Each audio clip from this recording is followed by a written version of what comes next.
नमस्कार बच्चों। आज हम सीबीएसई की कक्षा 12वीं और पाठ का नाम है बच्चों काले मेघा पानी दे। क्या नाम है बच्चों? काले मेघा पानी दे। तो बच्चों काले मेघा कहते ही तुम्हें समझ आ गया होगा कि काले मेघा मतलब बादल, बादलों पानी दे दो, बारिश कर दो। और इसके लेखक कौन है? धर्मवीर भारती। कौन है बच्चों? धर्मवीर भारती। धर्मवीर भारती जी का जन्म कब हुआ? 1926 में। कब हुआ? 1926 में। कब हुआ? 1926 इलाहाबाद में हुआ। और इनकी मृत्यु हुई 1997 में, 1997 में। कब हुई बच्चों? 1997 में। लेखक का नाम क्या है बच्चों? दोबारा बता देती हूँ, धर्मवीर भारती। और इनका जन्म हुआ 1926 ईस्वी में इलाहाबाद में। मृत्यु हुई 1997 में। तो बच्चों काले मेघा पानी दे में लेखक बताना चाहते हैं, वो तो आप समझ ही गए होंगे कि बारिश नहीं होती है तो बारिश के लिए लोग क्या क्या करते हैं, उसके बारे में लेखक ने हमें बताया। तो जब धर्मवीर भारती जी अपने बचपन के बारे में बताते हैं कि बचपन में किस तरह के अंधविश्वास थे, वैसे अंधविश्वास अभी भी लेखक का कहना है कि अभी भी कम नहीं हुए हैं। बचपन, जवानी और बुढ़ापा सब कुछ देखा, लेकिन आज भी लोगों का अंधविश्वास जो है दूर नहीं हुआ है। तो ये किस समय की बात है? ये उस समय की बात है जब लेखक जो है छोटे थे और अपनी बहन के पास रहते थे। उनकी बहन जो है, उनकी माँ नहीं थी ना, तो बहन ने उनको पाला था। तो बहन जो है थोड़े अंधविश्वासों की, जब बारिश नहीं होती है धरती सूख जाती है, बैल मरने लग जाते हैं, ज़मीन में फसल नहीं उगती है, कोई भी फसल नहीं उगती है, और क्या नाम है, चारों ओर सूखा ही सूखा पड़ा रहता है, पानी में रहने वाले जीव जंतु भी मर जाते हैं। तो उस समय कोई चारा नहीं रहता है, तो सिर्फ भगवान को याद करते हैं और कहते हैं कि क्या नाम है, अब तो मेंढक सेना ही काम आएगी। और वो क्या कहते हैं कि मेंढक सेना को बुलाते हैं और वही अब आएंगे और क्या नाम है, बारिश करवाएंगे। और उनको इंद्र से मेंढक सेना भी कहा गया और उनको इंद्र सेना भी कहा गया, जो किशोर अवस्था के 14 साल से नीचे 13-14 साल के बच्चे ही इस मंडली में होते हैं, जो घूम घूम के जो है इंद्र महाराज को प्रसन्न करते हैं। तो सुनते हैं बच्चों इसका क्या नाम, पूरा सार धर्मवीर भारती जी ने जो लिखा है काले मेघा पानी दे। तो लेखक कहते हैं कि वर्षा की प्रतीक्षा करते करते लोग थक चुके हैं, बेहाल हो चुके हैं, कोई सहारा नहीं है, चारों ओर पानी का कोई भी साधन नहीं है। लोग सिर्फ नहाने धोने और कपड़े धोने के लिए तो कहाँ, बैलों को, जानवरों को पिलाने के लिए भी एक बूंद पानी नहीं है। तो वो किशोर मंडली को तैयार करते हैं। और किशोर जो है, किशोर का मतलब तो नौजवान बच्चे जो हैं अपने शरीर पर कीचड़ पोतते हुए गलियों में घूमते हैं, नंग दड़ंग के, किस तरह, मेंढकों की तरह। मेंढक भी ऐसे जंप करते हैं ना, फ्रॉग जंप, तो वो फ्रॉग जंप की तरह घूमते हैं और फ्रॉग जंप लगाते हैं और कीचड़ करते हैं, और घर घर जा करके, घर घर लोगों के गेट के आगे जा जाकर बोलते हैं पानी दो, पानी दो। तो लोग क्या करते हैं, अपने घरों में जितना पानी इकट्ठा किया हुआ होता है वो सारा पानी जो है उनके ऊपर उड़ेल देते हैं और भगवान इंद्र महाराज से प्रार्थना करते हैं कि हे इंद्र महाराज, यह पानी स्वीकार करो और हम बारिश कर दो। हे बादलों, इंद्र महाराज को से प्रेरित होकर के और आप बारिश कर दो। तो इस बात को करने के लिए तो लेखक तैयार है, लेकिन वो अंदर से दुखी है।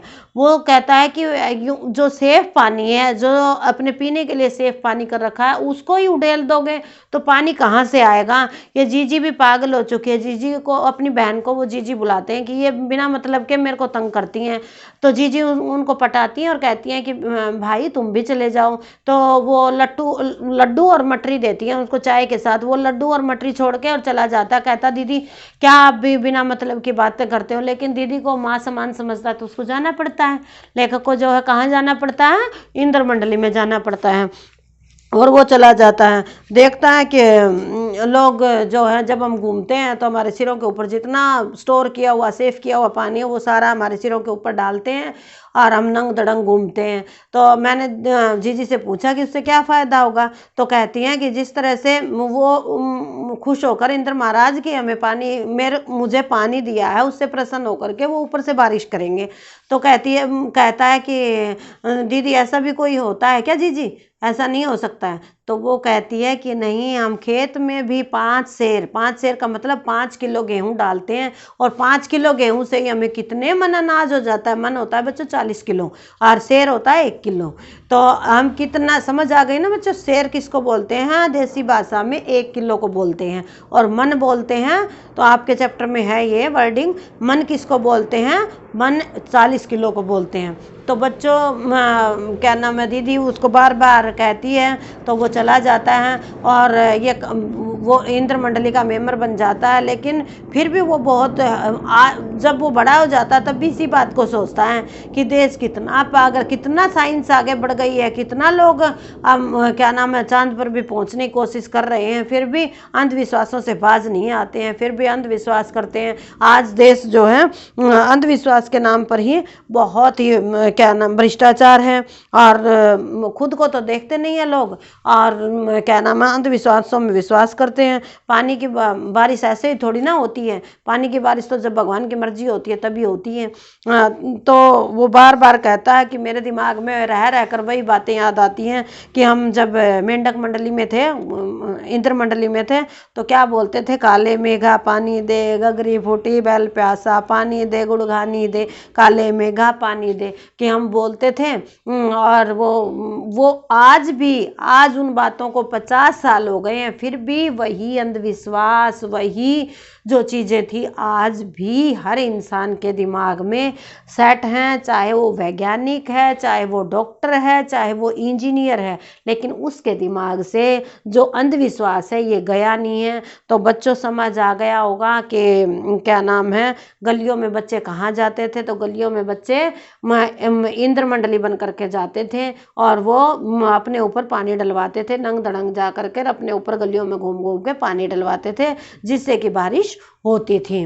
तो ये इंद्र मंडली भी कह सकते हैं इसको, मेंढक मंडली भी। अगर बाई चांस आपके पेपर में ये आ जाए कि इंद्र मंडली किसको बोलते हैं, तो ये बच्चों की, किशोर बच्चे जो है पानी के लिए, पानी मांगने के लिए घूमते हैं, उनको क्या कहते हैं? मेंढक मंडली या इंद्र मंडली। तो बच्चों समझ आ गया होगा।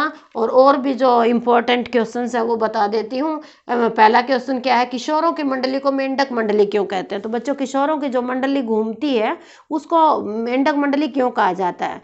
मेंढक मंडली बच्चों इसलिए कहा जाता है क्योंकि वो नंग धड़ंग अवस्था में मेंढक की तरह ही वो उछलते कूदते हुए जाते हैं, और नंगे कीचड़ में, तो मेंढक भी तो नंगा कीचड़ में वो कपड़े पहन के तो नहीं जाता ना, मेंढक भी वो भी तो कीचड़ में नंग धड़ंग घूमता है, इसलिए उसको क्या कहा गया है? मेंढक मंडली कहा गया है।